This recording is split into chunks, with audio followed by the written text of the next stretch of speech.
Okay, I wanted to go over today the electron configurations and orbital diagrams a little bit as well. And basically, electrons configurations are a simplified way of, or a code for writing how the position of the electrons is in an atom. And generally, they're within 4 different types of orbitals. There's the spherical s orbitals. There's ones that look like propellers that are the p orbitals. There's ones that look similar to the p that go diagonally, called d orbitals. And then some really funky, weird ones that are called f orbitals. We'll mostly focus on the s, which is the spherical ones, and the p, which is the propeller-shaped ones. And we'll mention the d from time to time a little bit. Now, to look at electron configurations, it's good to recap just electrons. So if we have an element like lithium, we said lithium has a number 3. It has a mass of 6.941. To get protons, it's just the number 3.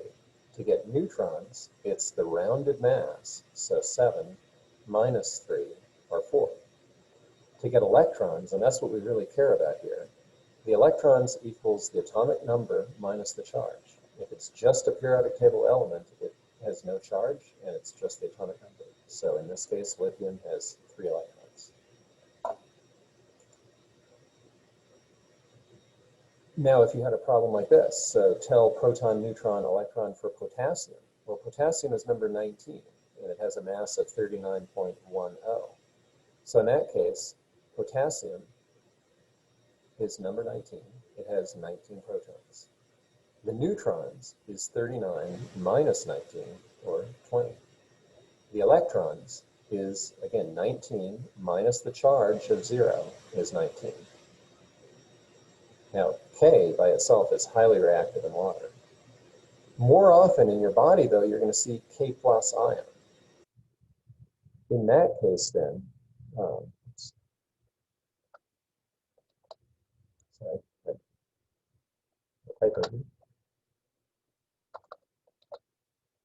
in that case, if you were to be asked, what is the number of protons, neutrons, and electrons for K plus?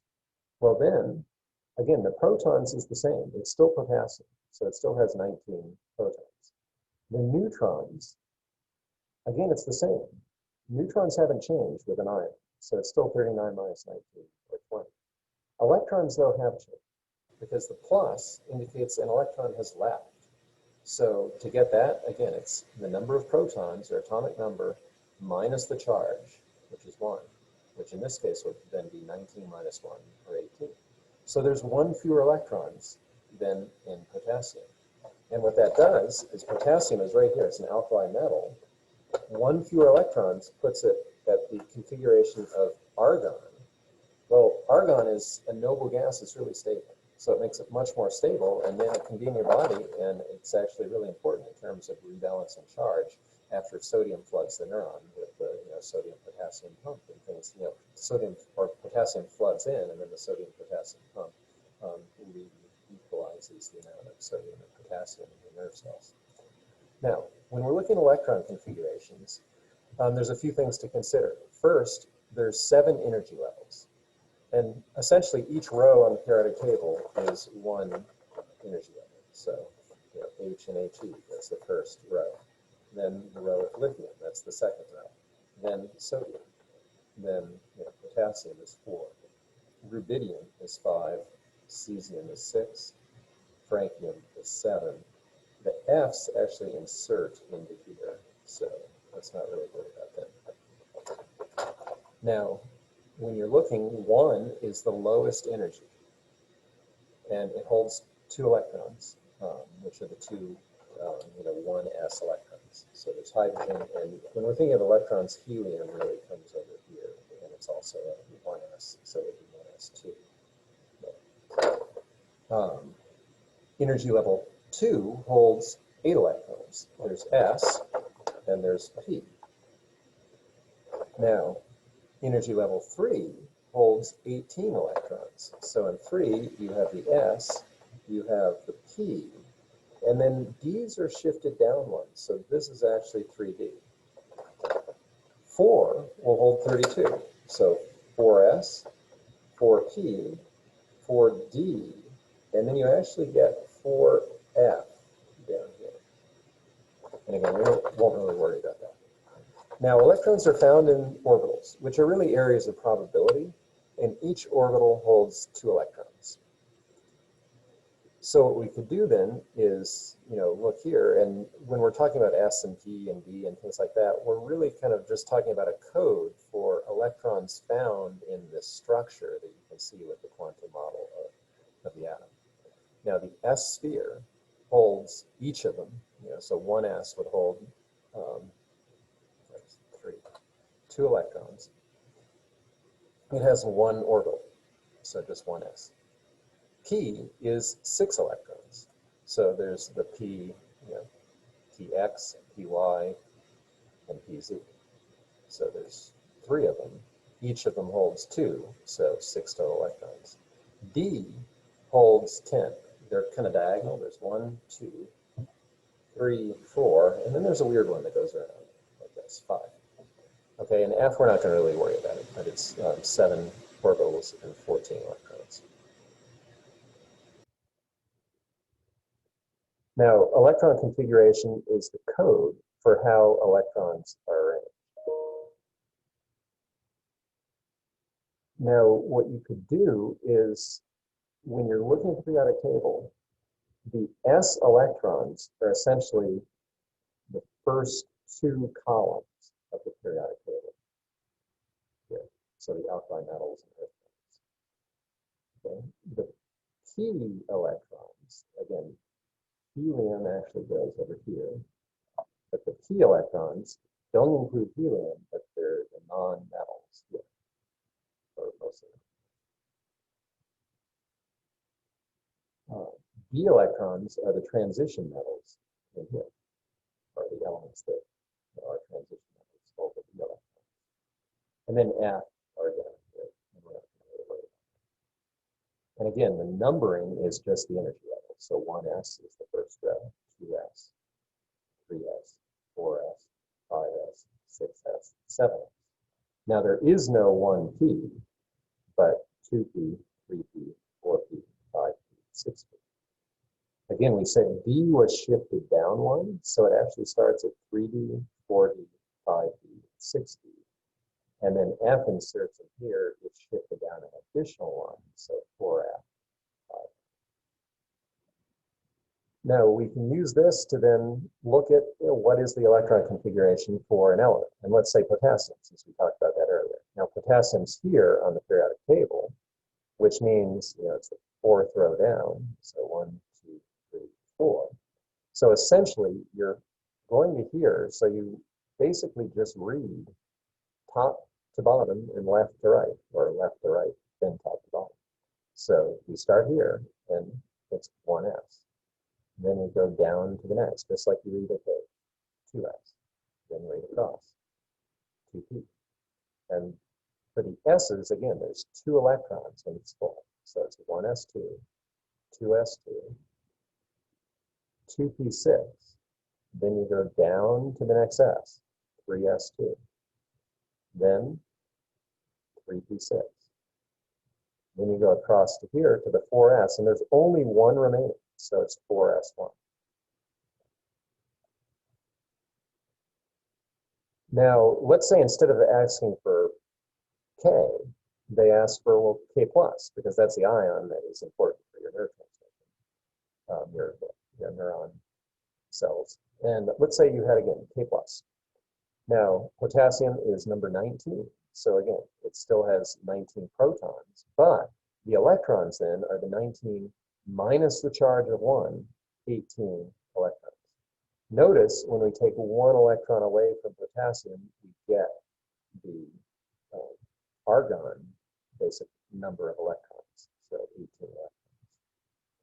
So then, just like before, we read the periodic table like a book, but instead of counting this last electron, it's gone now, it's left, so we'll just end on argon. So again, it will be 1s2, 2s2, 2p6, 3s2, 3p6, and we're done. Now, there's a few principles that tie into how electrons are arranged in atoms. First is the off-bound principle. And that's just saying that electrons will occupy the lowest energy level available. And again, that corresponds to, on the periodic table here, it starts with 1s, and then it just goes across 1s, then 2s, then 2p, 3s, 3p, 4s. Then it goes to 3d, then 4p, etc. So if you wrote it all out, this would be the order that you get. And we're not going to really worry about that. Now, there's a couple things that relate to spin. And what spin is basically saying electrons can kind of go two ways. They can go this way, and they can go this way. So you have plus spin, and you have minus spin. And they go like this. And you can't have two going the same way. So you can't have two pluses, you can't have two minuses.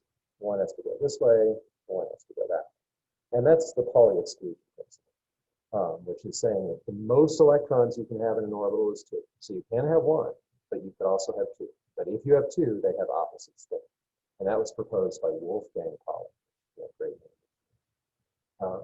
Hund's rule is another rule. It's sometimes called the bus rule because when you go on the bus, you don't like sit down right next to someone if the whole bus is empty. You go and sit in an empty seat first, and it's not until like, each seat becomes filled that people start sitting next to us. Okay, because that would be kind of creepy and weird. Okay, so what Hund's rule says is single electrons with the same spin must occupy each equal energy orbital before additional opposite spin electrons can occupy the same orbital. And we'll show that in the electron configuration or the orbital diagrams in a second. So one final thing with electron configurations, you can sometimes think of this as just a seat. Like let's say that there's a stage here. And again, you have the s electrons here, the d electrons here, the p electrons here, and the f electrons there. Well, if you were to just pick a seat, so say nitrogen, nitrogen's here. Nitrogen, if you're thinking about it, it's p, it's 2p, and it's 2p1, 2, 3. So it's 2p3, but according to off-bound principle, you need to start all the way at 1s. It's first, and if nitrogen will first fill 1s. And there's 2 of them, so 1s2. Then it will fill 2s, 2s2. And then it will go to 2p, 2p3. So the configuration for nitrogen is 1s2, 2s2, 2p3. And you can do that with any element. So you just pick where it is and then fill, read along and keep going until you get to that. Now for orbital diagrams, it's to show kind of the electrons and what's going on in terms of each orbital and where the electrons are. So you basically use arrows, and an up arrow indicates a plus spin, a down arrow indicates a minus spin. And remember that S has a single orbit, P has 3 orbits. If you get to D, D has 5 orbits. So if we go back to nitrogen, nitrogen is atomic number 7. It had a configuration of 1s2, 2s2, 2p3.